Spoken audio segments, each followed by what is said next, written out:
The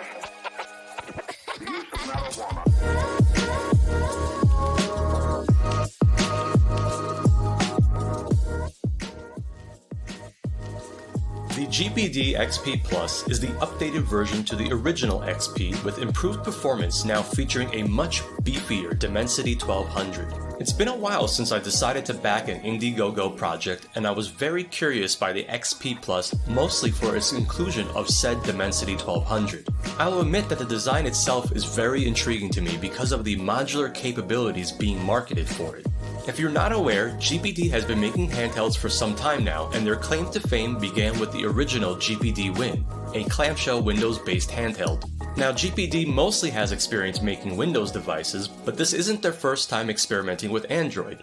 In fact, the GPD XD and XD Plus have been staples of the Android handheld community for some time. So I'm excited to take a quick look at this product, which will be a first for my channel.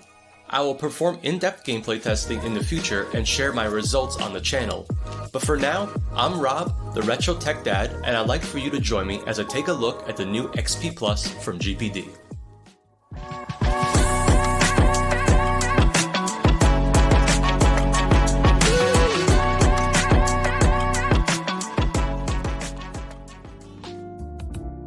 Now before we do that delicious unboxing, let's get familiar with the specs of the GPD XP Plus. The device features a 6.81-inch 20:9 aspect ratio IPS panel.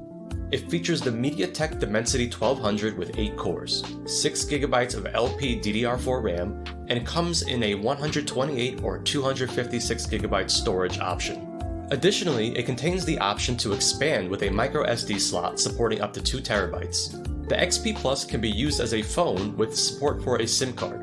One of the key features is that it offers active cooling with a massive 7000 mAh battery with claims of up to 12 hours of battery life. Pricing, which I'm basing on what's listed on Indiegogo, is $339 for the 6GB 128GB configuration and $374 for the 6GB 256GB configuration.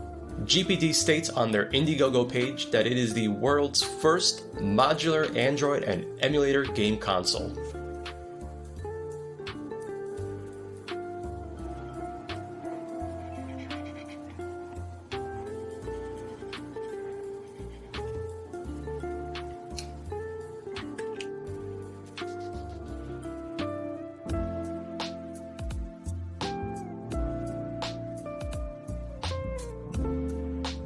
And so we have the new GPD XP Plus. I will say right off the bat that the packaging is quite hefty and premium feeling. Immediately, I will say that the device feels substantial. So let's take a quick look around. You can see that I do in fact have the upgraded unit with the grill on the back.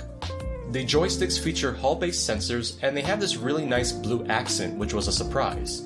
You can see the Vita-style D-pad peeking through, and as I mentioned, the screen is a 6.81-inch 1080 by 2400 IPS panel with a front-facing 5-megapixel camera. Now let's examine what else comes in the box with the XP Plus.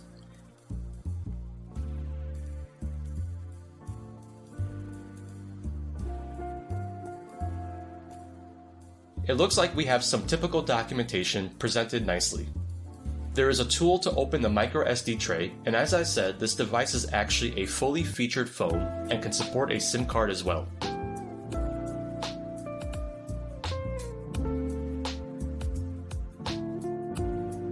Here we have one of the attachments that go on the right side of the device. This is the standard Xbox controller attachment with another analog stick and your typical ABXY configuration with select and start. There are 2 digital buttons on the back in a stacked configuration. They have a nice, satisfying, and clicky feel to them.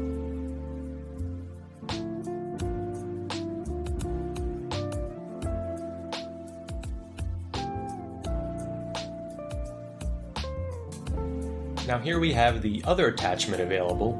I will say that I am curious to play around with this attachment to see what I can do with it.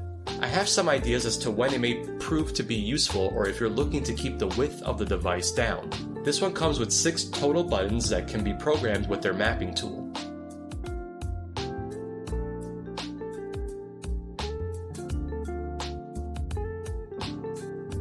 And of course, you have your standard USB Type-C cable and a 20-watt power adapter, which apparently was changed at the last minute because of a controller limitation. The analog sticks are very solid, and I do appreciate that they are not the typical Switch-style sticks that we have seen in a lot of retro handhelds. The Vita-style D-pad is quite nice and clicky, but it doesn't have a lot of travel. Here are the stacked shoulder buttons again, our volume up and down rocker, and then the power switch with an exhaust vent right below them.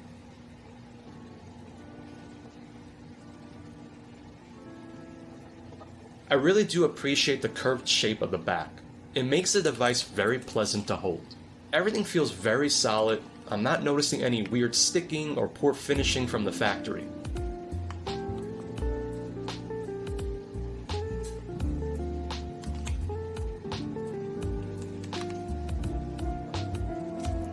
On the bottom we have a standard headphone jack, 2 downward firing speakers, the USB-C port, and the microSD SIM card tray slot.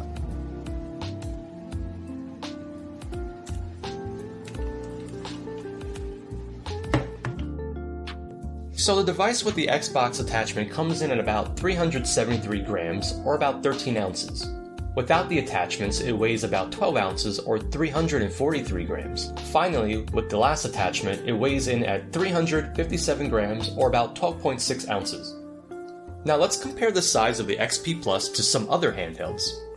First up is the Win600, which I've been featuring quite a bit on my channel. Then the legendary PS Vita, the Retroid Pocket 2 Plus, and finally a Xiaomi 10T with the Razer Kishi version 2 attachment. So on the first boot, we get welcomed with a typical Android setup screen. I was having some weird issue where I couldn't get the device to connect to my router on either the 2.4 or 5 GHz during setup, so I just went ahead and did an offline configuration. Here's a fun fact: here in Arizona, we never need to change the time on our clocks.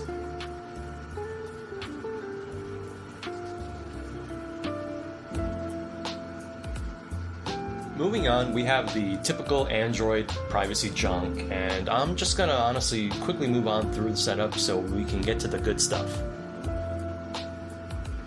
And finally, here we have the colorful GPD launcher. It's a fairly simple setup with games, cloud, apps, and a settings tab. It comes pre-installed with the usual apps like YouTube and the ever so important clock.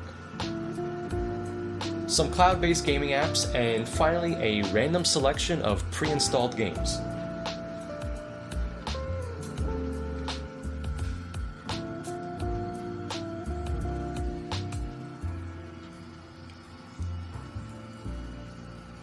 While we have this launcher screen up, I will comment and say just how vivid and bright the display is on the XP Plus.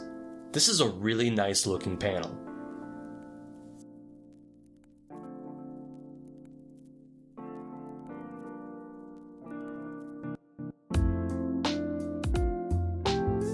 Another very important point is that this device does come with Google Play Store pre-installed, and as you can see, there are no issues with it. And while I'm here, I think I'll just go ahead and download some Genshin Impact. And finally, let's go ahead and take a look at some Android games running on the XP Plus. I will say that all the games tested today, both on Android and emulation, are not using performance mode or the built-in fan. So first up is going to be one that I will feature a lot on my channel because I just love this game. Horizon Chase is a fast-paced arcade-style racing game, and if you're a fan of games like Outrun, this is a must-play. It looks really awesome on that ultra-wide display, and the controls are just so good.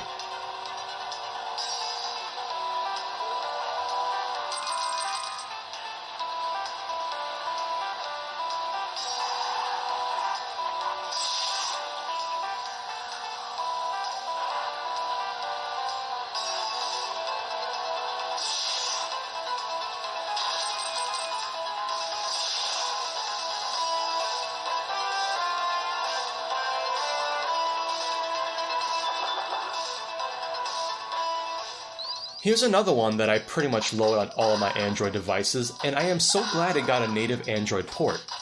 Streets of Rage 4 is exactly how you bring back an old franchise and modernize it, but still manage to keep it feeling both retro and fresh at the same time. This is another must download for your Android device, and the controls are just spot on.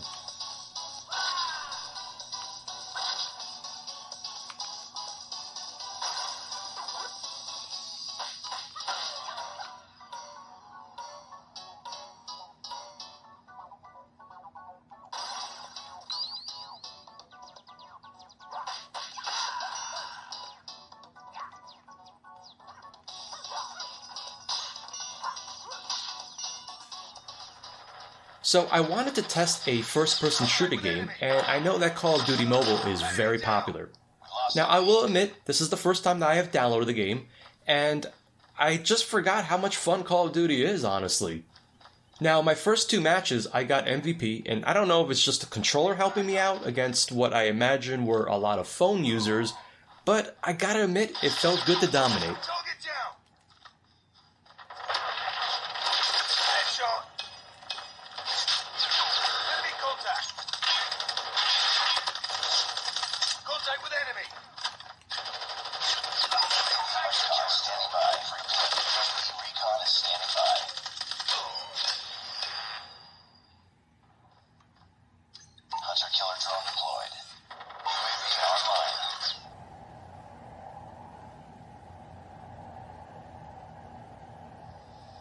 The next and final Android game I'll be showing today is the incredibly popular Genshin Impact.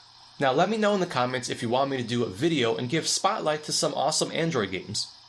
Anyways, I actually used this game to test the attachments and show off the gamepad mapping software, and later on for a temperature test.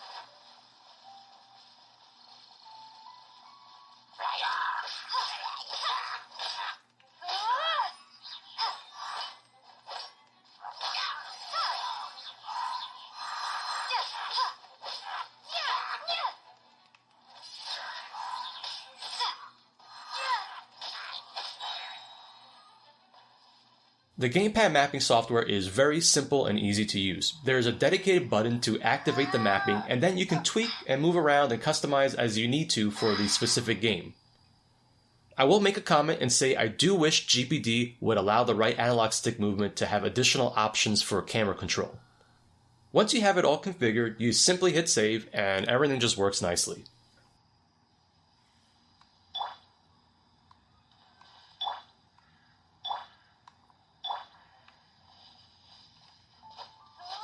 So here I am testing Genshin without any of the attachments, and this is actually a very nice way to play Genshin because, for example, when you're playing as Amber, you need to hold down attack to then go into the aiming mode, and it's just a lot easier this way, but it's also nice at the same time to have the left side analog stick available. It's kind of a best of both worlds scenario here.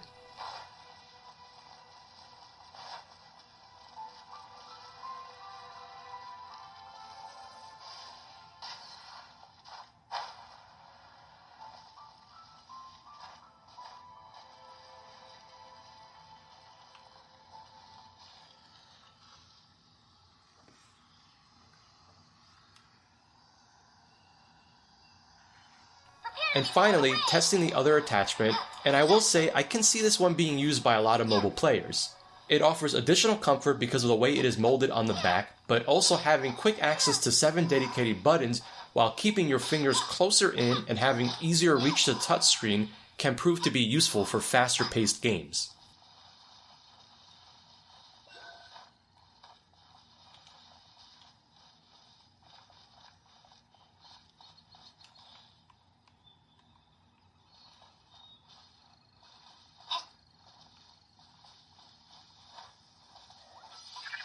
Moving on to the emulation, I figured we could start with something simple, and obviously things like 8-bit or 16-bit won't have much problem on the XP Plus.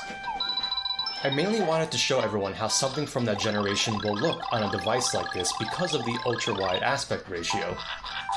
Yoshi's Island looks very nice and crisp, but I'd say that I wouldn't buy one of these just for simple emulation, but again, it's a nice thing to have and adds additional value to the device.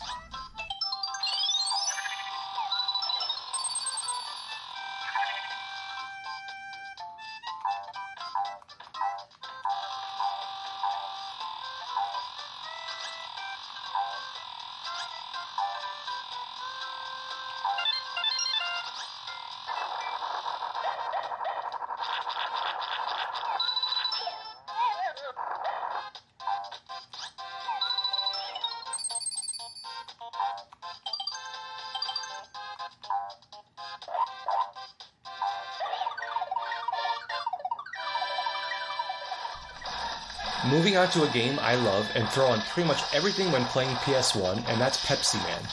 This was a Japanese exclusive game featuring licensing from Pepsi, and this is about as weird as it gets. I freaking love it. It's a runner-style game that is broken up into stages and did the whole temple run thing way before that game did.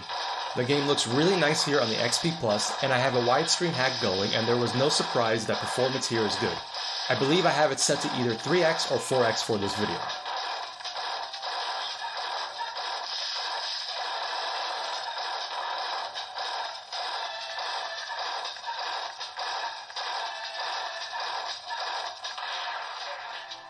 I figured I could feature another obscure Japanese release, but this time on the Dreamcast. Here is Cosmic Smash running through Redream, and another game that just looks so crispy here on this beautiful ultra-wide display. This is a fun arcade-style game with pretty addictive gameplay and an awesome graphic style.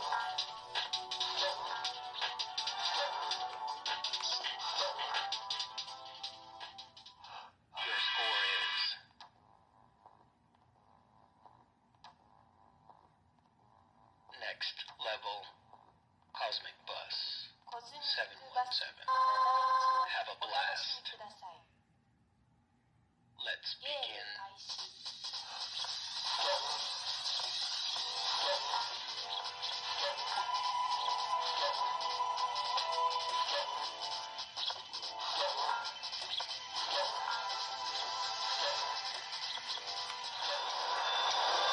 You will find out soon enough that I really love this return to Outrun. I will play this game on any format in any way possible. It's an absolute gem of a racing game. I have this running in PPSSPP with an ultra-wide hack, and there are actually a bunch of them available over at their forums. It's an absolute stunner here and is handling upscaling well and will probably do even better with the performance mode turned on.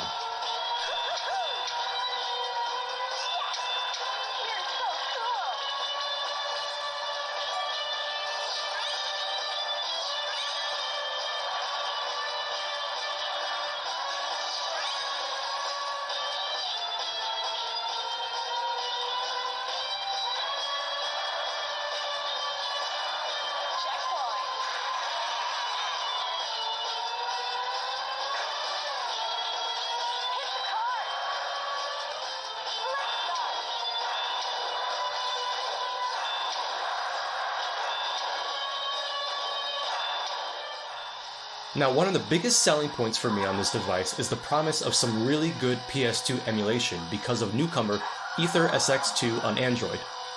The combination of the XP Plus battery life and power of the Dimensity 1200 promises to bring a really good combination for those of us looking at a potential PS2 handheld. Naturally, coming off the Win600, I wanted to test games that struggled over there on the XP Plus. As you can see, Burnout 3 is running at 1.5x res without performance mode or the fan turned on. It's doing a very good job on a game that was not playable on the Win600, a device that comes in at around the same price point. For those that are subbed to my channel, expect to see a decent video covering PS2 emulation on the XP Plus at some point in the future.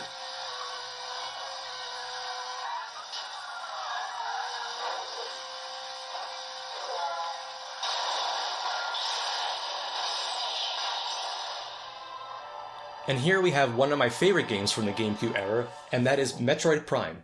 I am using Dolphin MMJR, and I have a widescreen hack enabled for this, so disregard any weird artifacting present on the sides. This is normal because of that hack. Now you can see that again, this game without performance mode turned on is doing very well.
Another console that is doing well for emulation is the Wii using Dolphin MMJR.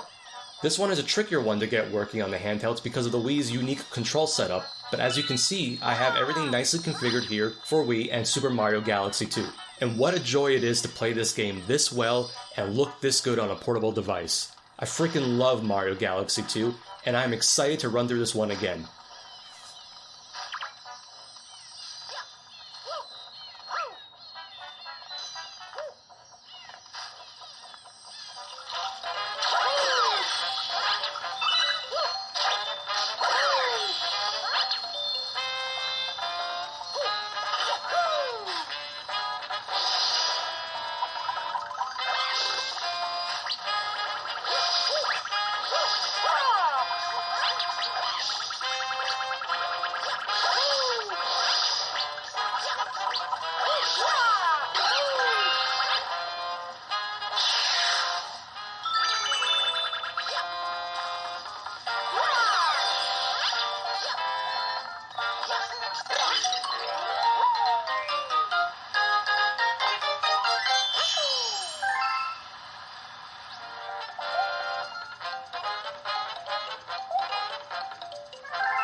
Finally, I wanted to take a look at 3DS emulation because of the ultra-wide display on the XP Plus.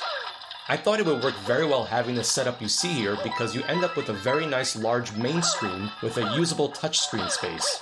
I recommend using Citra MMJ, which yielded much better performance for me on the XP Plus. Again, another game that is running quite well despite not using performance mode, and it looks fantastic. I'm really excited to take a deeper dive into more 3DS emulation on this device. It's good stuff.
So naturally, while playing through games, I was curious to see how hot this device gets when not using the fan and pushing it under a decent load.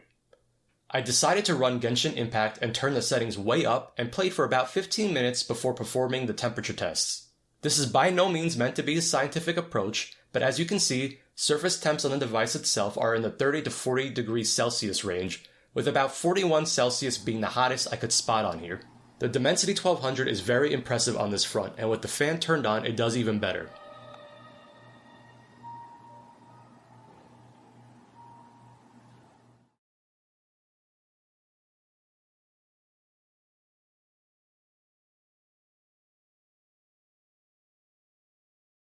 And so how well does this meaty 7,000 mAh battery do under a decent load? Well, I figured I'd let God of War 2 run, and despite my camera deciding to cut out at 5 hours and 15 minutes, the XP Plus made it just under 5 hours and 30 minutes. Really impressive results.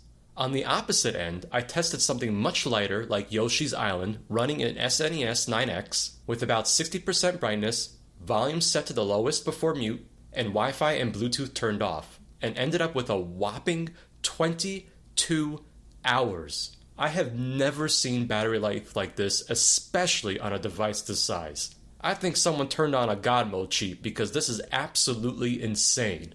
And earlier I said that light emulation isn't a reason to buy this device, but I might change that statement if you are looking for something with battery life like this. The combination of the Dimensity 1200 and the 7000 mAh battery brings to the table some very impressive results. I also wanted to do a quick test of the cellular functionality, so I decided to pop out the SIM card from my iPhone and throw it onto the XP Plus. I am using Verizon Wireless and the device had no issue picking it up once I rebooted it. Now disregard my crappy speeds, I'm in a congested dead zone.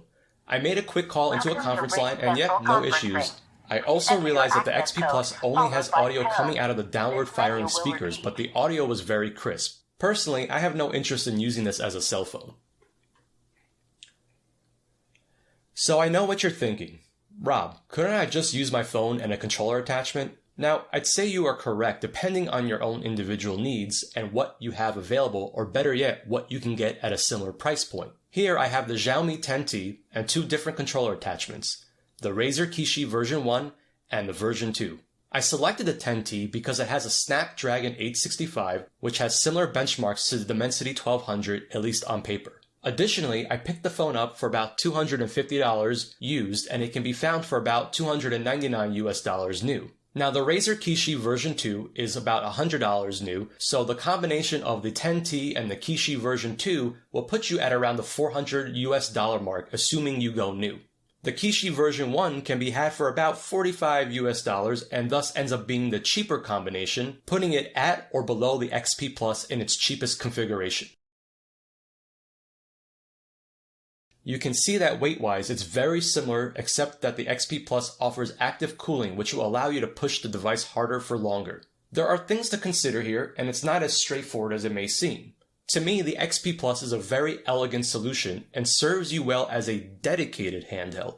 On one hand, I'd like to see GPD go further with the modularity and allow the left side to be removable so that it can truly turn into a phone when needed. On the other hand, I'd love to see GPD make a return to their XD line and give us the clamshell device that we all need. I do think the device is priced fairly when looking at what's out there in the market, especially if you can grab it on sale.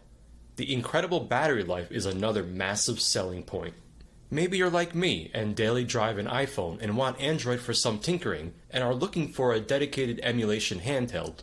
Regardless, I thought it was worth talking about where the device stands for many and giving my viewers something to think about. So will you keep using your phone with an attachment, or is the XP Plus something that interests you? Do you want to see GPD go further with the modularity or make a return to the XD line? Let me know in the comments. One thing's for sure, the XP Plus will make a return on the channel as I take a closer look at more emulation. As always, this is the Retro Tech Dad, and thank you so much for watching.